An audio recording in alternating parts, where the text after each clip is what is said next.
Hi, hello, నమస్తే మిత్రమా. ఒక మంచి విషయం.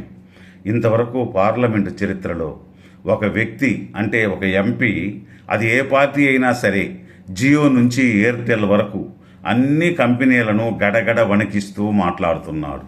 అతను కదా ప్రజాప్రతినిధి. మన భారతదేశంలో ఉన్న ప్రజలు ప్రతి నెల 200 రూపాయల నుండి 350 రూపాయల వరకు మన మొబైల్ ఫోన్లకు రీఛార్జీ చేసుకుంటున్నారు. ఎందుకంటే మహిళలు వాళ్ళ బంధువులతో, కుటుంబ స్నేహితులతో, దూరంగా ఉండే వారి పిల్లలతో క్షేమ సమాచారాలను అడిగి తెలుసుకునడానికి, వ్యాపారస్తులు వారి అవసరాల కోసం రీఛార్జీ చేసుకుంటున్నారు. కానీ 28 రోజులైన తర్వాత, రీఛార్జీ ఎక్స్పైర్ అయిన తర్వాత అన్ని టెలికాం కంపెనీస్ వాళ్ళు మొబైల్లో అవుట్ గోయింగ్ కాల్స్ మాత్రమే కాకుండా ఇన్కమింగ్ కాల్స్ కూడా స్టాప్ చేస్తున్నారు. ఇంటర్నెట్ కట్ చేయవచ్చు, తప్పులేదు, కానీ సాధారణ ఇన్కమింగ్ కూడా బంద్ చేస్తున్నారు. దీని గురించి ఎవరూ ప్రశ్నించనూ లేదు. అడిగినా టెలికాం వాళ్ళు మీరు రీఛార్జ్ చేసుకోండి అనే సమాధానం. వాళ్ళ ఆదాయం వాళ్ళు చూసుకుంటున్నారు. ఏ ఒక్క రాజకీయ నాయకుడు, సంబంధించిన అధికారులు కానీ ఎవరూ దీనిని పట్టించుకోలేదు. ఎందుకంటే వారి బిల్లులన్నీ గవర్నమెంటే భరిస్తుంది గనక. ప్రజల సొమ్మే కదా, మనకెందుకులే అనే ధీమా.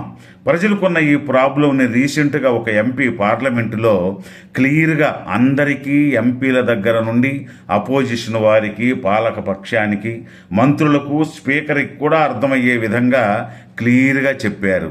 రీఛార్జ్ ఎక్స్పైర్ అయ్యాక అవుట్ గోయింగ్ కాల్ స్టాప్ అవ్వడం అర్థమవుతుంది, కానీ మొబైల్ నాది, దాంతో ఉన్న సిమ్ నాది.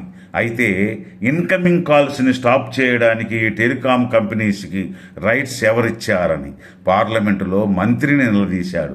నిజమే కదా, ఆ విషయం, ఆ నిజం ఆ మంత్రికి కూడా తెలుసు. కానీ అడగడు. అడిగితే వాళ్ళు ఇచ్చే కమిషన్ ఆగిపోద్ది, అది కూడా తెలుసు. దాని వలన ఎవరూ అడగరు. ఒకవేళ ఈ రోజున ఇప్పుడు ఉండే రూలింగ్ పార్టీకి తెలిసినా ఏమీ చేయరు. ఎందుకంటే రేపు ఇంకొక పార్టీ రూలింగ్కి వచ్చినప్పుడు వాళ్ళు చేయరు. ఎందుకంటే వారి కమిషన్ పోతుంది కదా. ఈ విషయంలో రూలింగ్ అండ్ అపోజిషన్ ఇద్దరూ దొంగలే. ఎవరూ దేశాన్ని, ప్రజలని మంచి చేయాలని రారు. ఇలా ఎవరో ఒకరిద్దరు ఉన్నా వారిని సస్పెండ్ చేసి నోళ్లు మూయిస్తారు. మనకు ప్రజాస్వామ్యం కంటే మిలిటరీ పాలన ఉంటేనే భారతదేశం భావితరాలకు బాగుంటుంది మిత్రమా. ఈ అప్రజాస్వామ్యం ఉన్నంత వరకు ఇది అరికట్టలేం. ఇది నిజం. ధన్యవాదాలు. మీ అభిప్రాయాన్ని తెలియజేయండి. రేపు ఒక మంచి వీడియోతో కలుసుకుందాం.